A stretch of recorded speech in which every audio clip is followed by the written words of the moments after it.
This is how to play Early Bird, an example for 3 players.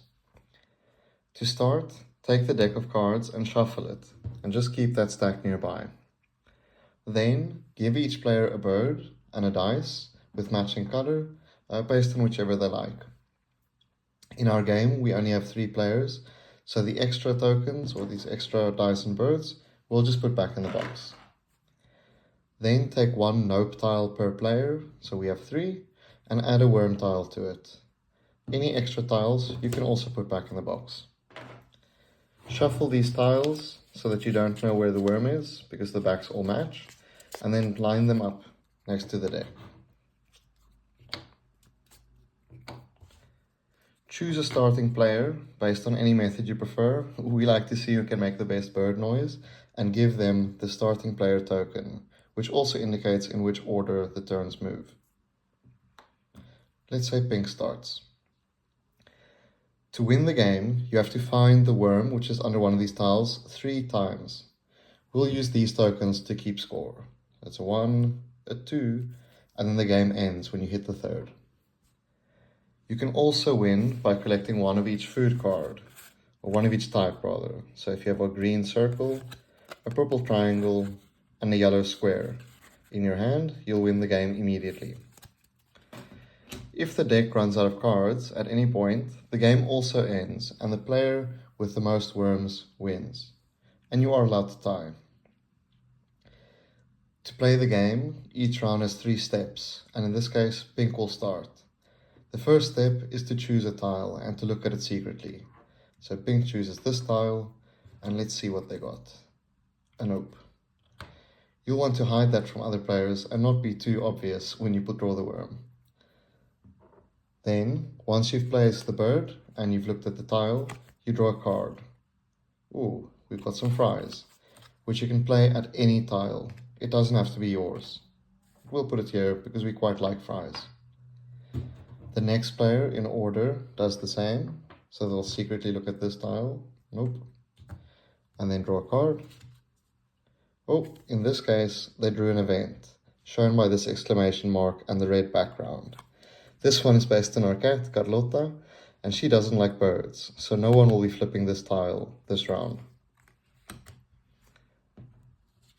They could have also played this at a different tile, but let's keep it here, because we know there's nothing there. The third player also chooses a tile to go to. Oh, got something. And then they draw a card. Ooh, this one's an everything bagel, so it counts as any 1 food card to win. This card's quite nice, so maybe we can lead people away from a worm by putting it here. Then, back to turn order, you have 1 chance to move your bird. The pink player knows that there's no worm here, so they'd rather go somewhere else. We definitely don't want to go to the cat, and this bagel's looking really good, so let's jump over here.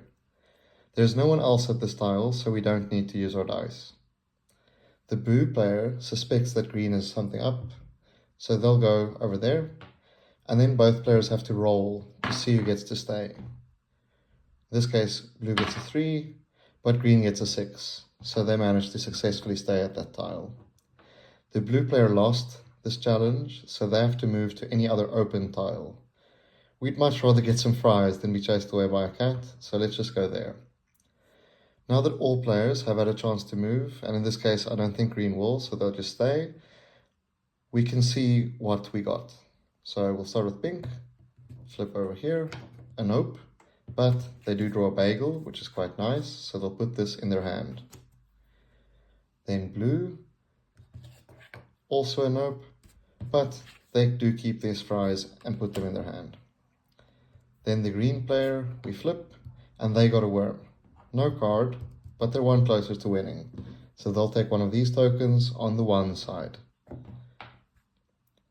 Then, to reset the round, you take back your birds, flip over the tiles, any event card still out can be discarded, and you reshuffle to start the next round.